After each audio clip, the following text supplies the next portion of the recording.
Ladies and gentlemen, all the troubles that happen in our lives only make us stronger. This story shows well the truth of these words. I often find myself pondering when I will finally overcome the pain of my current situation. You see, my fiancé and I have been in a loving relationship for 6 long years. During the tumultuous time of COVID, I took the bold step of proposing to her. But what I later discovered was that she was having an affair with someone else when she accepted my proposal. It begs the question, why would anyone do such a deceitful thing?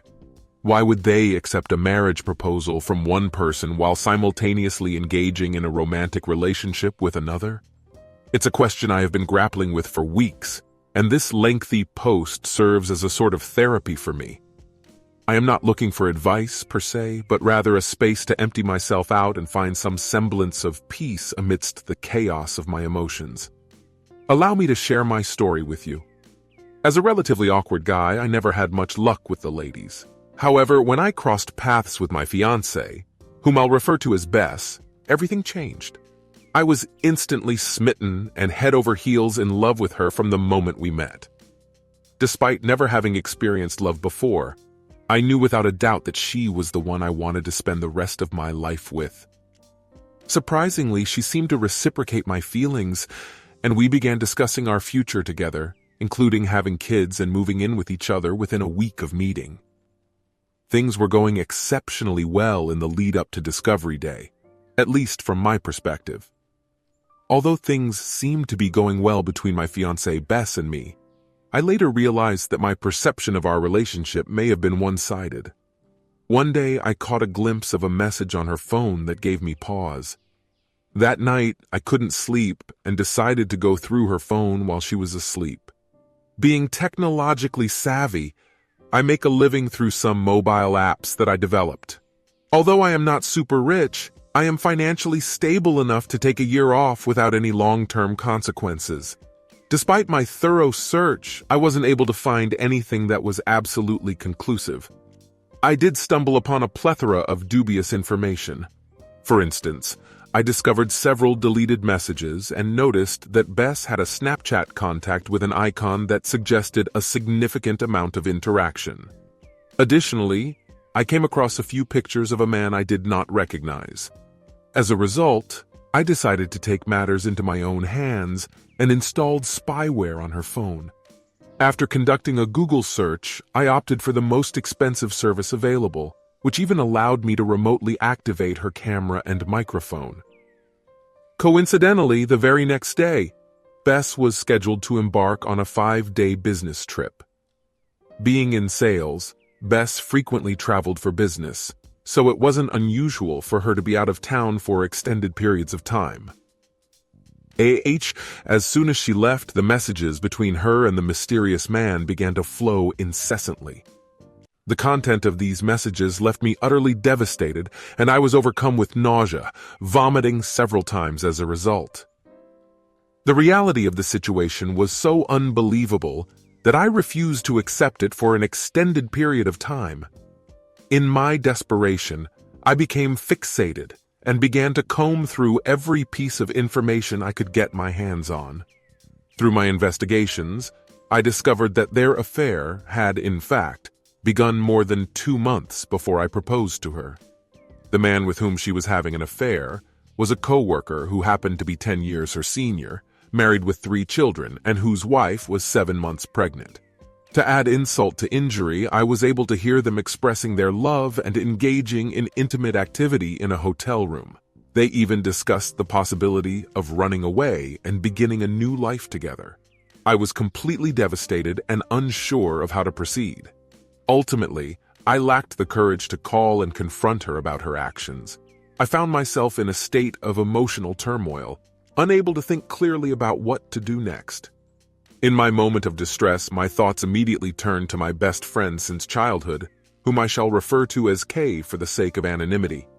Kay's upbringing in a Brazilian household had instilled in him a level of resilience and emotional fortitude that was second to none. I still remember the day when he and his mother moved into the house next door when we were both just 12 years old. By the way, This all took place in the United Kingdom. It's worth noting that when Kay first arrived, he didn't know a single word of English. However, over the course of that first summer, we quickly became the best of friends, despite the language barrier. We both made an effort to learn each other's language, with me picking up some Portuguese and him learning some English. Looking back, I think that our shared experience of going through a traumatic event together is what brought us so close. Despite our vastly different personalities, I'm a shy, awkward nerd, while Kay is outgoing and popular. We've remained inseparable ever since. When I discovered the messages and emails that proved my partner's infidelity, I knew that I could confide in Kay. He was the first person I turned to, and I showed him all the evidence I had gathered. Kay's response was met with silence, which seemed to stretch on for an eternity. Eventually, he spoke up, but his words were not exactly what I had been hoping for. He told me that he couldn't give me any specific advice, as this was a situation that I had to deal with in my own way. However, he did recount a story about a girl he had been with who had cheated on him. In that instance, he had gone nuclear and exposed her infidelity to all of their mutual friends and family members before cutting off all contact with her. Although his words were somewhat comforting, I still felt lost and unsure of what to do next. Over the next few days, Kay and I worked together to pack up all of my partner's belongings and transport them to a storage unit. Despite the overwhelming sense of heartbreak and betrayal that I was experiencing, I knew that I could rely on Kay to help me through this difficult time. After changing the locks on my apartment, I began to make preparations to pick Bess up from the airport. When she finally arrived, she was in high spirits, laughing and joking as she got into the car. However, it didn't take her long to realize that something was amiss. I tried to play it off as though I wasn't feeling well, but the tension in the air was palpable.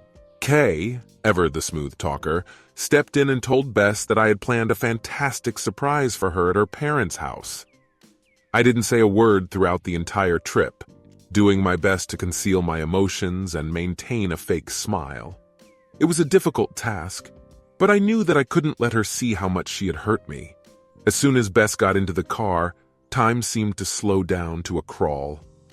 I had spent the previous day speaking with our parents, informing them that we would be visiting and that I had a surprise announcement to make upon our arrival. When we finally got there, we were greeted with hugs and smiles, and I almost backed out at the last minute. I couldn't bear the thought of hurting her parents, who had always been so kind and welcoming to me. But I knew that I had to go through with it. Bess sat down on the sofa, sandwiched between her parents, and I took a deep breath before beginning to speak. As the conversation flowed, someone in the room eventually brought up the topic of the surprise I had mentioned earlier. Kay gave me a reassuring nod, urging me to go ahead with my announcement. I took a deep breath and began to speak, telling Bess's parents just how much they meant to me and how grateful I was for their warm hospitality and kindness. However, as I tried to continue, my emotions got the better of me, and I choked up for a few minutes. I had planned out an eloquent and composed speech, but in that moment, all of my preparation went out the window. Instead, I blurted out the truth. Bess had been cheating on me with a co-worker who had children. With a heavy heart, I continued to speak, revealing the full extent of Bess's betrayal. She had been seeing a married co-worker whose wife was 7 months pregnant. The engagement was off, the wedding was off, and our relationship was over. I informed her that all of her belongings had been packed up and stored away, and that I had left the key on the floor. This was goodbye forever. I got up and walked out, leaving everyone sitting there in stunned silence. Kay spoke up, telling them that I needed time to heal and that they should avoid contacting me unless it was absolutely necessary. In the car, Kay urged me to make a public statement about what had happened, suggesting that I post something to our Facebook group. The Facebook group proved to be a crucial platform in our wedding planning process, as virtually everyone involved in the event was a member. Not only did my entire family and hers participate, But friends and acquaintances also chimed in with their thoughts and opinions. I posted a brief message that echoed a conversation I had with her parents, and then swiftly exited the group. Despite the support of my friend Kay, who repeatedly expressed pride in my actions and predicted that I would eventually appreciate my assertiveness, I was left feeling bewildered and uncertain about the entire situation. None of it seemed to resonate with me in a positive or authentic way. As we proceeded with our plan, the next stop on our list was to confront the affair partner's wife. When she answered the door, I was so overwhelmed with emotion that I couldn't even bring myself to introduce myself before blurting out everything that had been weighing on my mind. It was as if all the pent-up frustration and anger had finally reached a boiling point, and I simply couldn't contain it any longer and didn't even introduce myself. As I handed her the thumb drive containing the evidence, I couldn't help but notice a sudden movement from her hand that felt like a slap. It was a momentary shock that I felt, but I didn't react to it. That's when her husband appeared from around the corner, and as soon as he did, she started screaming at him to stay away and not come near her. He tried to make excuses, but Kay was right up in his face, not letting him get away with it. The tension in the air was palpable, and you could sense that something was about to give. After a bit more back and forth, he eventually packed a bag and scuttled off. I found myself lost in my thoughts, trying to process the overwhelming chaos that had enveloped my life. After a while, we were kindly invited to the house of Kay's mother, where we were offered a place to stay for the night until Kay's father could come and pick her up the following morning. It was a relief to have a safe place to rest, and I was grateful for the kindness shown to us during such a tumultuous time. Kay expressed her fear that her husband might return, leaving her feeling vulnerable and in need of company. However, I couldn't help but feel like a ghost in the room, as if I had become invisible to those around me.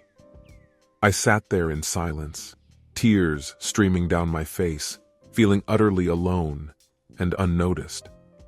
I comprehend that her circumstances were far more distressing compared to mine, as I was unmarried and childless. Eventually, they dozed off while I remained seated and wept. I resolved to terminate it all and began searching for pills, yet I failed to locate any. I couldn't comprehend what was unfolding before me. Her father showed up at 5:30 in the morning, and I greeted him by opening the door. He calmly inquired about my well-being and posed a few questions. He proceeded inside to search for his daughter, while I remained at the door holding it. Shortly after, Kay emerged to have a conversation with me. I gazed at him for a moment, and then I lost consciousness. When I regained consciousness, I was at the hospital. It's been 3 months since the incident. Kay stayed with me for the initial few weeks after I returned home since he feared I would attempt suicide again. I have had no communication with my ex-fiancée since then. I altered my phone number and blocked her email address and social media accounts. She has visited my residence numerous times, conversing through the door and on occasion for up to 4 hours. She apologizes and pleads for forgiveness, stating that she has ended the affair with her partner and that he is being divorced by his wife. She also informed me that she has been terminated from her job because the affair partner's wife reported them to HR. Update. Eventually, I resolved to speak with her parents regarding her constant visits to my door. Her intentions and motives no longer matter to me. I have come to understand that the person I believed her to be and the person she actually is are two distinct individuals. My only desire is to eliminate her from my life and move forward. Before I could contact her parents, her father arrived at my doorstep with a 6-pack of my favorite beer and requested a conversation. I agreed and suggested that we could chat while walking. I was hesitant to invite him inside, not just because my apartment was in disarray, but also because I was afraid that his daughter might appear at the door unexpectedly. He opened 2 bottles of beer, and we began to converse. Initially, he apologized on his daughter's behalf.